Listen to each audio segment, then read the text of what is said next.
Olá, professor. Meu nome é Gilvandro. Meu nome é Luiz Fernando. Hoje nós vamos apresentar aqui nosso trabalho final para a disciplina de redes e ele se trata, nessa aplicação da gente, da construção realmente de um sistema de reservatório que ele é hierárquico. Então, nós temos um reservatório maior, que o reservatório principal. Dele vai ter uma bomba que vai puxar a água desse reservatório para um reservatório mestre, digamos assim.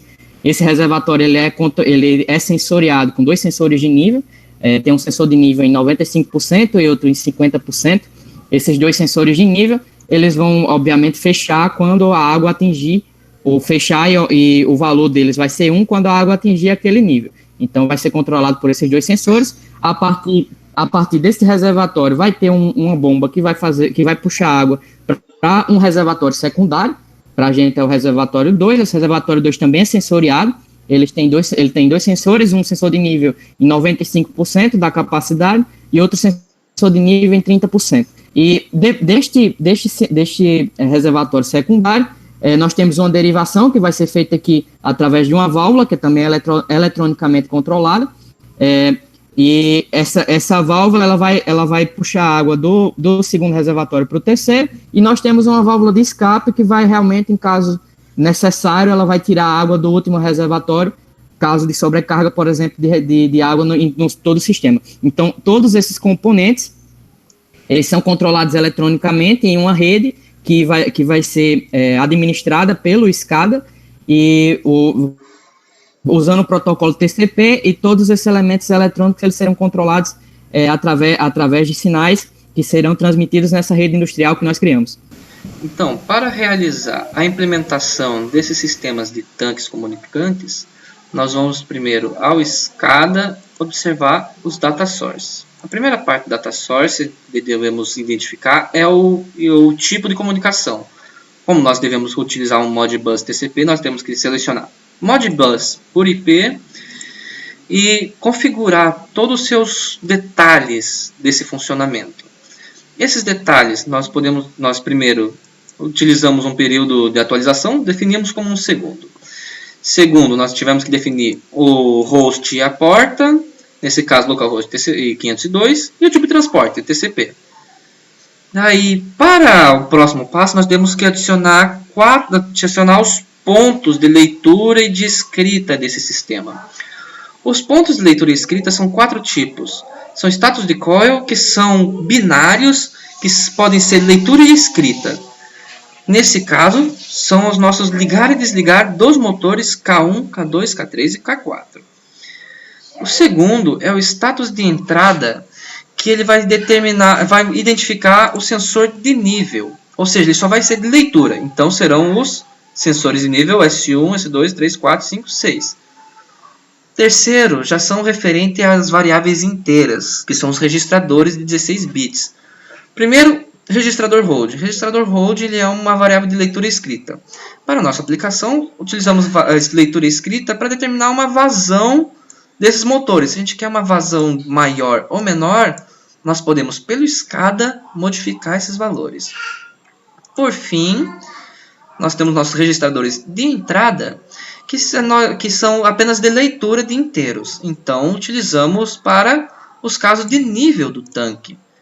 Então, uma vez configurado o tipo da faixa de registro e um ID de escravo, que dependendo do equipamento ele pode ser do mesmo escravo ou não, nós temos que identificar o offset, que cada ponto ele tem que ter um offset diferente, um endereço diferente, para ele ser lido individualmente sem conflito. Então, como observamos, todos esses valores são de 1 a 16, nenhum se repete.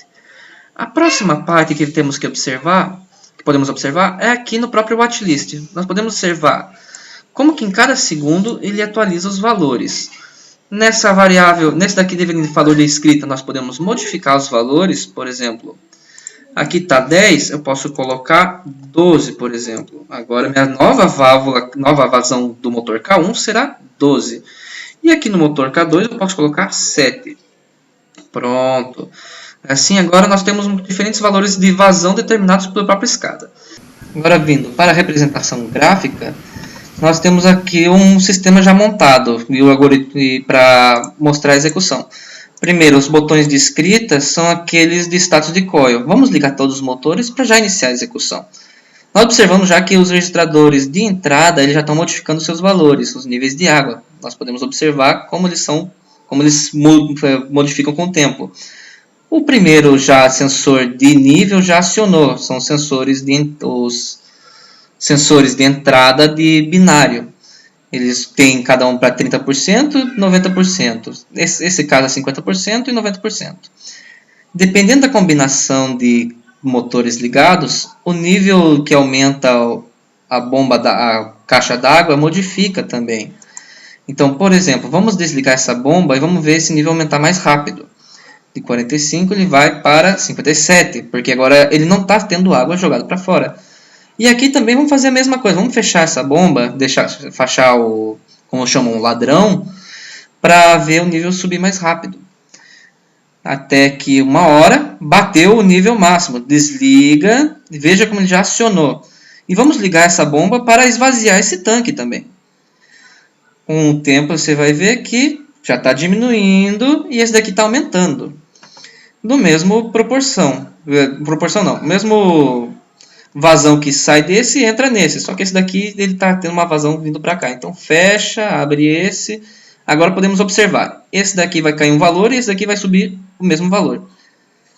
Caiu 7, subiu 7. Vai vir para 51 e aqui vai subir para 57. Exatamente. E aqui é trabalho do controlador conseguir manejar todos esses tanques. Agora nós partiremos para o código. Agora vamos apresentar aqui esse algoritmo que nós implementamos. Esse algoritmo praticamente ele faz a parte da modelagem da nossa planta industrial. Então ele faz toda a lógica de funcionamento daquela planta, mas para a gente conseguir simular uma condição real de operação de uma rede industrial. Mas basicamente nós começamos o código setando os níveis e os estados iniciais dos sensores. Definimos duas lixas que vão demarcar o que é input e o que é output para a gente, tanto para os coils quanto para os registradores. Então essas duas lixas elas marcam o que está sendo indexado como input e o que está sendo indexado como output. Então essas duas lixas vão nos ajudar. E aqui dentro do while nós vamos ler primeiro a planilha coil-i e vamos identificar quais são os valores de K1, K2, K3 e K4 pré-definidos, certo? Então esses valores são pré-definidos, vão estar registrados ali nessa planilha coil-i que nós lemos. Agora vamos ler os valores de vazão, que também estão numa planilha que a gente está trabalhando, que é a regs-i. Esse i é de inputs, e basicamente nós damos um print para conseguir monitorar o que é que está sendo registrado em cada uma dessas planilhas. Agora nós vamos para a parte realmente operacional, sem aí entrar em muitos detalhes, mas como já é esperado para aquele comportamento, se K1 está ativado e K2 está ativado, logicamente o nível de 1 vai ser a vazão que entra nele menos a vazão que sai, dado que tem a bomba que traz vazão para ele está ligada, e a bomba que leva a vazão dele para o reservatório seguinte, ela vai estar ligada também. Então vai ser um diferencial de vazões que vai corresponder ao nível daquele tanque. Se K3 estiver ligado também, o nível 2 vai ser igual a vazão 2 menos a vazão 3, porque assim como já foi explicado acima, vai ser um diferencial de vazões entre os dois reservatórios. E se K4 também estiver ligado, o nível 3 vai ser igual a vazão 3 menos a vazão 4, novamente um diferencial de vazões. E agora a gente faz o tratamento de caso o K4 não esteja ligado, caso K3 não esteja ligado, consequentemente respeitando os valores das vazões que nós já lemos na nossa planilha original. Agora explicando a lógica de funcionamento dos nossos sensores, o sensor que está no tanque 1, que monitora o nível 1, se o nível for maior ou igual do que 50, significa que já tem mais de 50% do tanque tá cheio, e esse sensor, que a gente está chamando aí de sensor 2, ele vai estar com status 1, ou seja, ele vai estar ativado, consequentemente está marcando o nível. Se não tiver, aquele sensor vai estar igual a 0. Se o nível 1 for maior ou igual do que 90, o S1 vai estar ativo, que é o nosso sensor de nível para 90%, se não, o S1 vai estar inativo, vai estar em estado zero. De forma similar, nós vamos para o tanque 2, que vai monitorar a partir do nível 2. Se o nível 2 for maior ou igual do que 15%, o S4 vai para 1, se não vai para 0. E se for maior ou igual do que 45, o nosso S3 vai para 1, se não vai para 0. A gente dá uns prints aí para conseguir monitorar via terminal o que é que está acontecendo com os nossos sensores. De forma análoga acontece também para o nível 3, e se K1 igual a true, a gente determina K1 como true, só uma questão de conversão aí entre string e valor numérico. Então, feito isso, depois de todo esse processamento, nós determinamos essa call1, que vai se transformar num data frame que a gente exporta como coil, e outro data frame que a gente vai exportar com os mesmos níveis que a gente estava trabalhando, como regs. Então, esses são as duas planilhas que nós criamos para auxiliar na construção dessa rede industrial. Então, para fazer agora a parte da comunicação Modbus entre servidor e entre mestre e escravo, temos que configurar tanto um servidor quanto um cliente.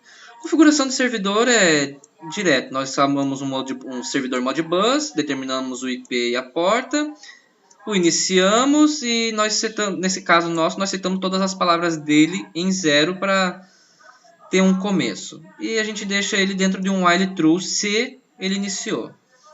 Ele fica aqui vendo se as novas palavras se modificaram ou não. Agora, para o cliente, que é a nossa parte principal do código de comunicação, nós faremos o seguinte: iniciamos um objeto Modbus cliente, mesmo localhost, mesmo IP e porta do servidor, e a gente já vem aqui em while true e fica se conectando. Se não se conectou, ele vai dizer não conectou. Mas se ele se conectou, ele vai realizar as seguintes etapas. Aquele primeiro algoritmo que a gente salvou em CSV, ele vai ler. E nele ele vai salvar todos os valores e os seus tipos. Nós identificamos aqui os tipos naquele momento para nós sabermos se ele vai ser a gente vai escrever naquele coil ou se a gente vai salvar como um input. Então vamos voltar aqui primeiro. Vamos iterar por todos os valores, todos os nossos sensores que a gente tiver. Nós iremos armazenar em uma lista, nós iremos armazenar o valor atual, o valor lido no i nessa variável, o tipo dela, e iremos fazer uma pergunta. É um output? É uma saída? É um sensor de nível? Sim, é um sensor de nível de LED. Então nós iremos escrever um single coil, que é uma função específica Modbus, no endereço i, no offset i, que a gente já tem que parear tanto aqui quanto lá no SCADA, o valor lido, ou seja, se estava 0 vai escrever 0, e se estava 1 vai passar 1. Se ele for um input, ele simplesmente vai salvar na lista de inputs para atualizar no algoritmo de funcionamento, que daí ele vai saber os valores de K1 e vazão que eles forem sendo modificados pelo próprio SCADA. E a lógica por trás da parte de registradores é a mesma. Nós separamos a aplicação de coils e registradores de binários e 16 bits simplesmente pelas funções do Modbus, que em uma ele vai ler os registradores e a outra ele vai escrever o registrador. Como nosso posicionamento de offset no SCADA, nós determinamos que iam ter 10 sensores binários primeiro, 10 entradas binárias, nós temos que acrescentar um offset de 10 para que o seguinte já seja diferente deles, que daí já seja o de 16 bits. E vai seguir a mesma lógica. Analisando agora como é que ocorre a troca de pacotes na nossa rede, vamos aplicar um filtro que vai filtrar o protocolo Modbus TCP, que a gente está implementando a comunicação, e a gente verifica que após aplicar o filtro, diversos pacotes foram trocados na nossa rede que nós criamos, e todos eles seguindo realmente o protocolo de comunicação TCP. Então, dá para ter uma ideia aí da rede, que apesar de ser uma rede pequena e com poucos dispositivos, trocou muita informação. Então, Aí a gente tem as funções, o write single coil, read coils e todas as funções que nós implementamos no nosso sistema.